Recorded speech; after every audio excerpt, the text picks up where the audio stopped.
please be ready at that time. By a group of Japanese people has been changed since they were not able to come to Alita. Then this paper has been substituted by a paper that shall be presented by David Diggins, Lambertus Fulton, and John Russell from the School of Chemical Technology, South Australian Institute of Technology. The paper is entitled The Wetting of Angular Quartz Particles and will be presented for Dr. Fulton. Please, Dr. Fulton.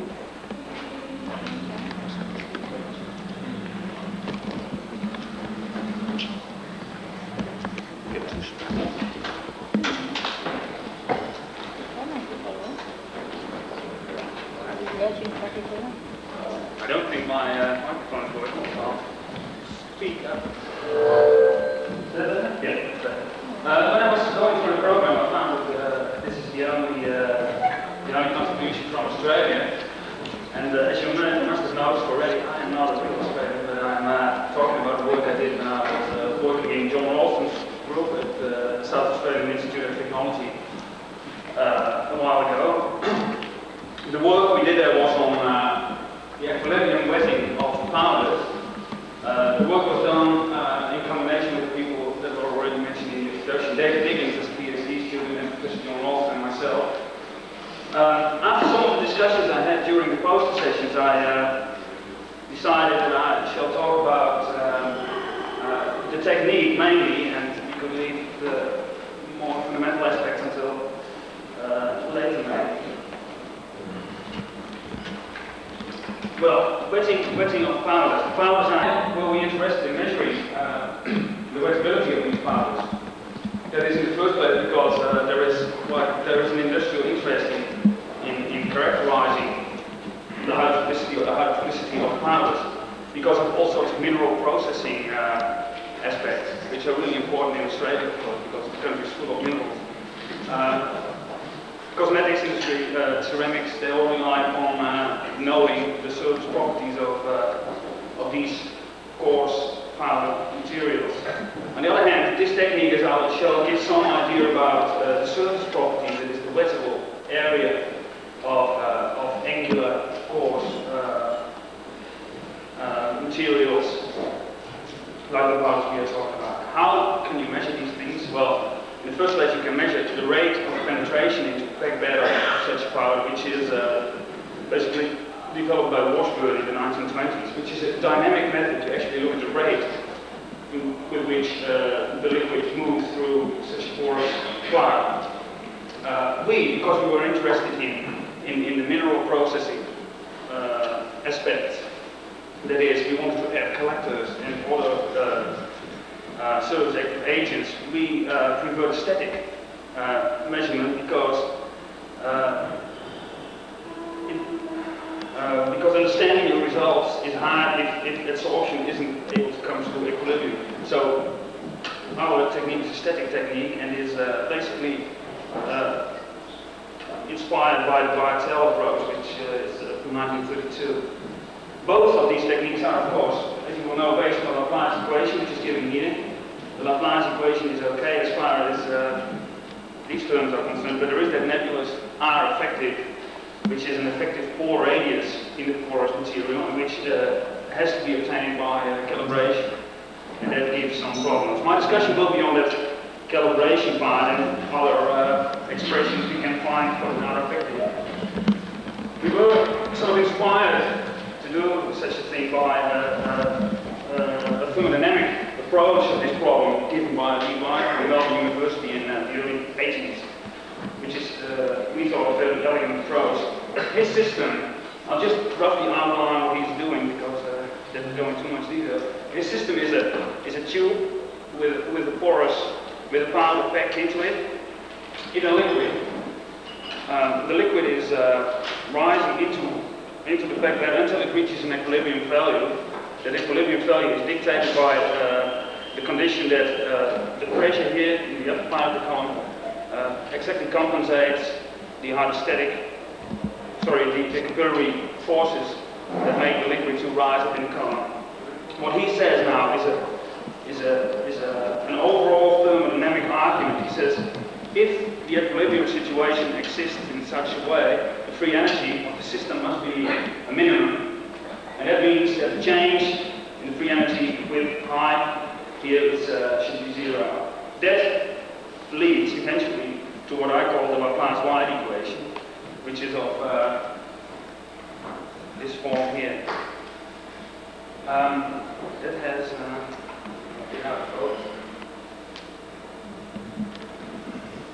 the interesting thing is that this is mainly based on free energy considerations. What you do is you look at the free energy change if the liquid replaces the gas, the air from this column, and this cosine theta and only enters, and the gamma liquid vapor 2 only enters after you invoke the Young-Bray equation. What you see here is that there is a volume fraction of powder in this equation, and an age-specific, a specific or a wettable surface area of powder. And if you compare that to the previous original Laplace equation I had, you see that now you find a determinable expression for your effective core radius. Well, the method now is, and as I said, I will concentrate on the method, is to measure, to monitor the pressure and obtain the capillary pressure as that pressure where the meniscus reaches a static position, a stable position in the column. Right. What we then did is we devised this setup here, which is really simple, so it won't take too much time. This is the column, a thermostatic column, where the powder's in, the powder is packed there in a statically reducible way. I'll get into that later. There is a liquid reservoir. The lower part of the column is constructed in such a way that it actually retains the powder and it makes entrance of the liquid into the porous plug reasonably simple. What you do now is you have this open to the atmosphere, this valve here, in first instance. After it's risen and hook it up in the column, you close this valve and you start monitoring the pressure by means of a pressure transducer and a microcomputer. What you eventually obtain is a pressure, is a capillary pressure, and this hydrostatic head here, which is in principle measurable, of course.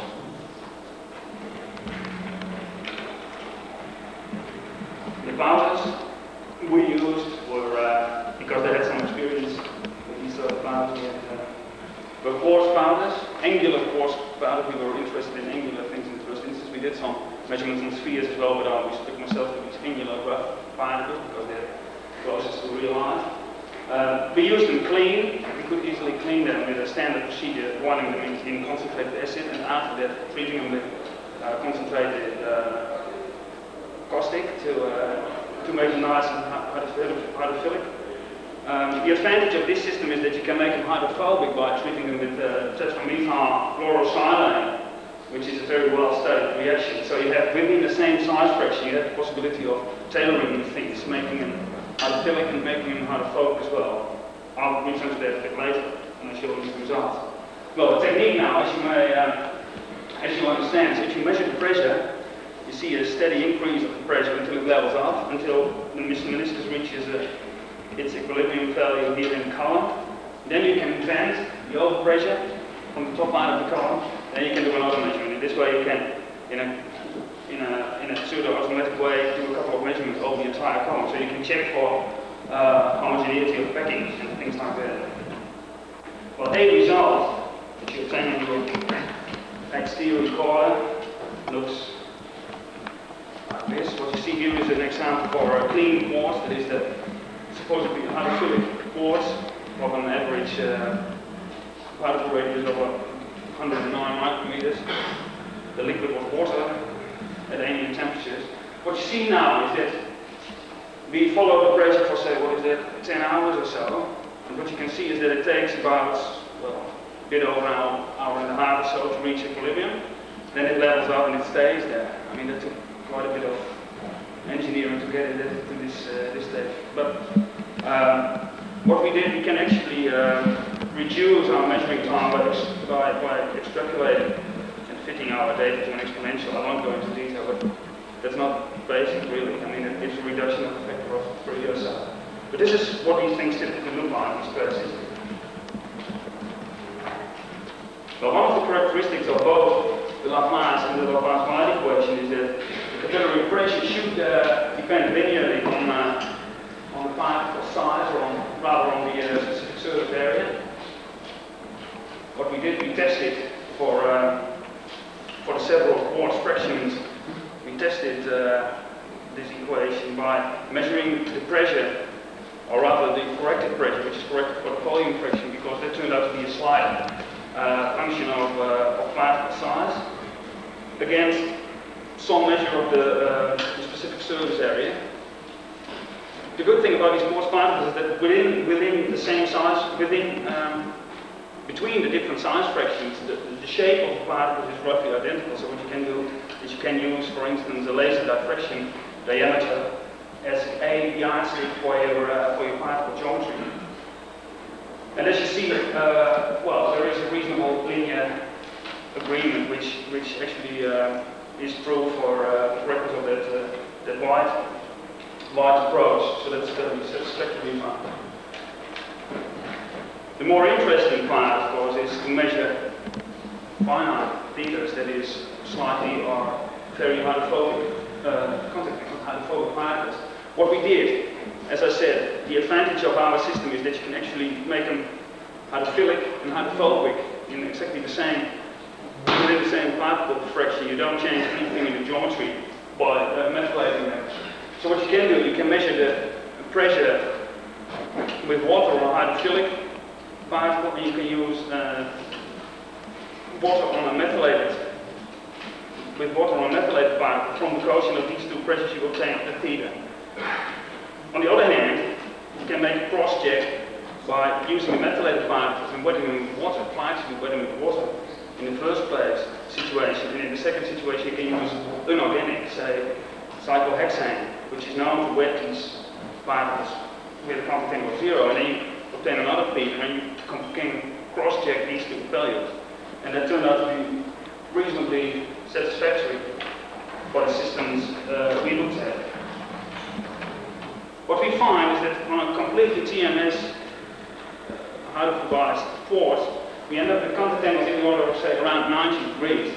And this looks a bit rough because there's quite a bit of spread in it, but that is spread caused by the TMCS treatment we found, because within one TMCS treated batch we find contact angles which are reproducible within, say, a couple of degrees, plus or minus 2 degrees at worst. Well, the crucial test, of course, is to measure intermediate contact angles. What you can do is you can, using the TMCS treatment, use very dilute TMCS solutions, and you can partially methylate the particles and obtain intermediate contact angles. That's fairly tricky.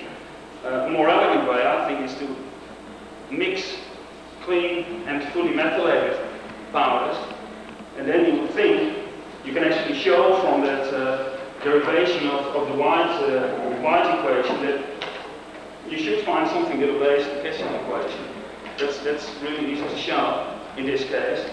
And the Cassion equation says that the contact angle of the mixture should be, as long as the cross-sectional area of the column is large enough to average out statistical fluctuations in that cross-section, that the cosine of theta should be a weighted average of the cosine of the contact angle of the different fractions. Well, I give an example here for the same quartz fraction, and here's the completely hydrophobic one, here's the completely hydrophilic one, and we made up mixtures of these volume fractions, and you see that for this system the Cassie approach is satisfied in a reasonable way, which again shows the strength of this quasi thermodynamic approach to this phenomenon.